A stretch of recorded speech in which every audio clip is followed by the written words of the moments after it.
Alright, everyone. So, today I don't want to focus on baseball or hockey. Today I'd like to focus on a little football, actually.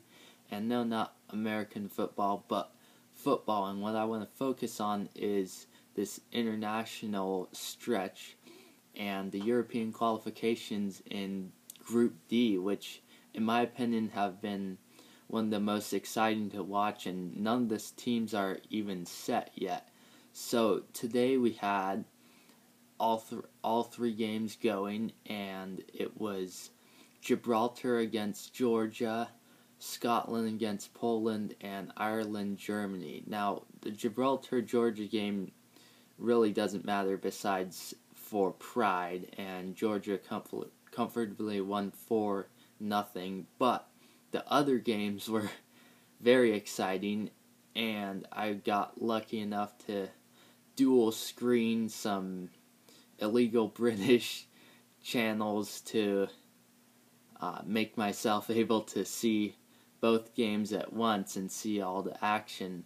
So let's talk about Germany-Ireland. Now, this game was played in Aviva Stadium in Dublin, and Germany absolutely dominated the game, but the one goal that did count was an Irish goal from Shane Long in 70th. So, despite chances from Schürrle, chances from Ozil, a goal that was called offside, Ireland prevailed. So, keeping this group very tight at the top three, keeping it very close. So, good job to the Irish. This goal was quite the goal as well. Long punt from Darren Randolph all the way up to Shane Long. Took a touch and banged it. Or I'm not even sure if he took a touch, but either way, a bolt past Neuer, the best goalkeeper this planet has as of now. So, good job to the Irish, who look to at least move on in some aspect there. But the other game, which I believe was even more exciting in the sense that it was much less one-sided and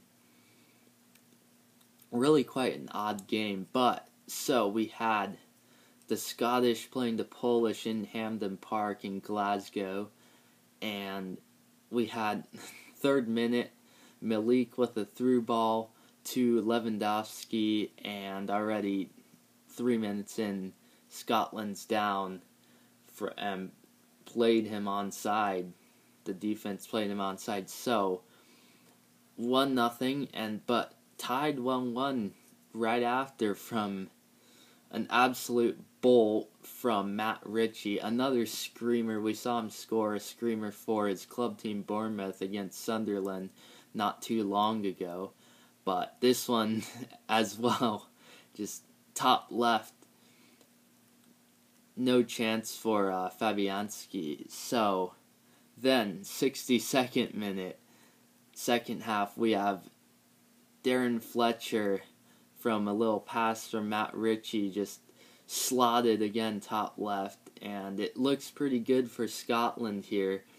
Lots of chances for each side. The possession was 57-43 to Poland, but moving to the 94th minute rather, we have an interesting free kick, interesting to say the least, about 35 yards out, and it was kind of a bizarre pass into all the players, but it just kind of squeaked by everyone, hit a Scottish defender, and everything just kind of stopped as it hit the inside of the post, and Marshall dove for it, and then no one was on it at all after, and of course the one who would be on it is Robert Lewandowski, who's absolute world class and is in excellent form as of now, and just absolutely cannot stop scoring. So he goes, puts it away, and this is 2-2 to end the game. in front of all the fans in Glasgow, and it must be heartbreaking to be a Scottish fan right now, and I really do feel for them. I was pulling for Scotland, and had Scotland won, would have made this group even more interesting. Another thing I can't really understand is how in those situations how players just stop.